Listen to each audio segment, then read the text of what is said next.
கல்வி மாணவர்களின் எதிர்கால தொழிலுக்காக இடப்படுகின்ற மூலதனம் மாத்திரமல்ல, நாட்டின் எதிர்காலத்தை சுமந்து நாட்டை வழிநடத்த இடப்படுகின்ற அத்திபாரவும் ஆகும்.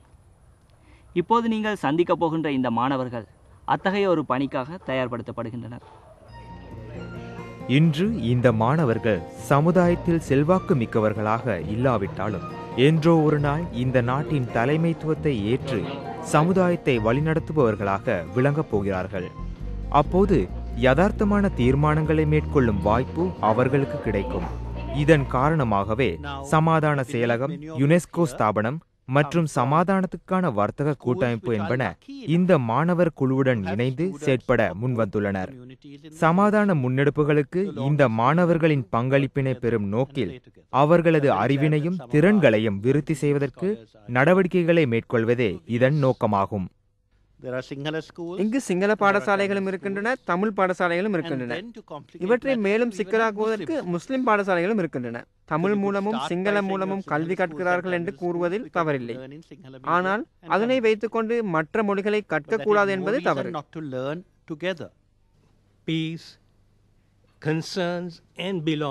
சமாதானம் பெரும்பான்மையோருக்கும் சிறுபான்மையோருக்கும் சொந்தமானது.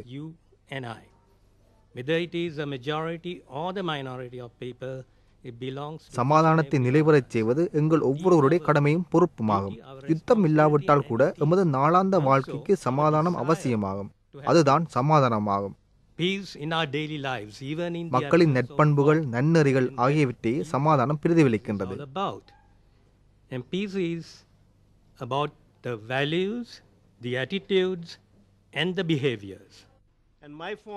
சமாதானம், மனித உரிமைகள் பாதுகாக்கப்படுகின்ற போதே அவைகள் உயிர்ப்பிக்கப்படுகின்றது என்பதும், சமாதானத்தையும் மனித உரிமைகளையும் பிரிக்க முடியாது என்பதும் இதன் போது சுட்டிக்காட்டப்பட்டது.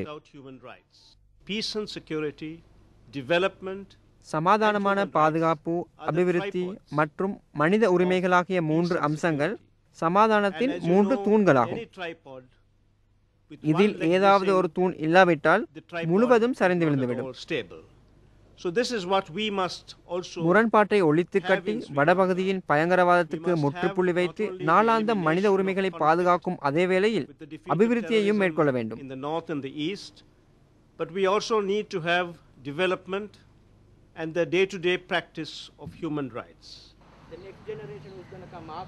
இரண்டு மணி நேர கருத்தரங்கினை தொடர்ந்து மாணவர்கள் குழு ரீதியான செயற்பாடுகளுக்கு தயாராகின்றார்கள். கலந்துரையாடல்கள் மற்றும் விவாதங்களின் ஊடாக இவர்களது திறன்கள் இங்கு விருத்தி செய்யப்படுகின்றன. கொழும்பின் 7 பாடசாலைகளைச் சேர்ந்த மாணவ மாணவிகள் வெவ்வேறு இன, மத, கலாசார பின்னணிகளிலிருந்து வந்துள்ளார்கள். இவர்களில் புலமை பரிசிலின் ஊடாக தூர பிரதேசங்களிலிருந்து வந்து கொழும்பில் கற்கின்றவர்களும் அடங்குகின்றனர். அதே நேரம் இதே அமைப்பாளர்களால் இவர்களுக்கு கற்றலும் நெறிப்படுத்தலும் என்ற தலைப்பிலும் கருத்தரங்குகள் இதற்கு முன்பும் இடம்பெற்றமையும் குறிப்பிடத்தக்கதாகும். எங்கள் நாட்டில், இலங்கையில் இந்த மாதிரி ப்ரோக்ராம்னால எங்களுடைய சமாதானத்தை பற்றி அறிவு வளருது. இந்த மாதிரி ப்ரோக்ராம் நேரத்தில் எங்களுக்கு தேவையான அறிவை வளர்த்துக்கொள்ள முடியுது. அப்புறம் ஏதாச்சும் சந்தேகம் இருந்துச்சுன்னா கேள்விகளை கேட்டு அதை எங்களால் அதை நிவர்த்தி செஞ்சுக்க முடியும். அந்த கேள்விகளை இலங்கையில் எதிர்காலத்தில் நாங்கள்லாம் சமத்துவமாக வாழ்கிறதுக்கான வழி ஏற்படுது. உண்மையிலுமே சமாதானத்தாகமாக இருக்கின்ற எங்களுடைய இந்த நாட்டில் இது மாதிரி நிகழ்ச்சிகள் வச்சு இளம் சமுதாயத்தில் சமாதானத்தை பற்றி அவங்களுக்கு ஊற்றுறது. உண்மையிலுமே இது மாதிரி நிகழ்ச்சிகளில் எங்களுக்கு நிறைய வசதிகள் இருக்குது சமாதானத்தை கட்டி எழுப்புவதற்காக. அதை சுற்றி நான் நினைக்கிறேன் இது மாதிரியான நிகழ்ச்சிகள் சமாதானத்தை கட்டி எழுப்புவதற்காக சிறந்த ஒரு நிகழ்ச்சின்னு நினைக்கிறேன். யுத்த சூழலுக்குள் பிறந்து வளர்கின்ற இன்றைய தலைமுறையினர் நிலவும் சமகால சமூகங்களின் உறவு முறைகளால் தமது வாழ்வியல் முறையிலும் பல்வேறு தாக்கங்களை எதிர்கொள்கின்றனர்.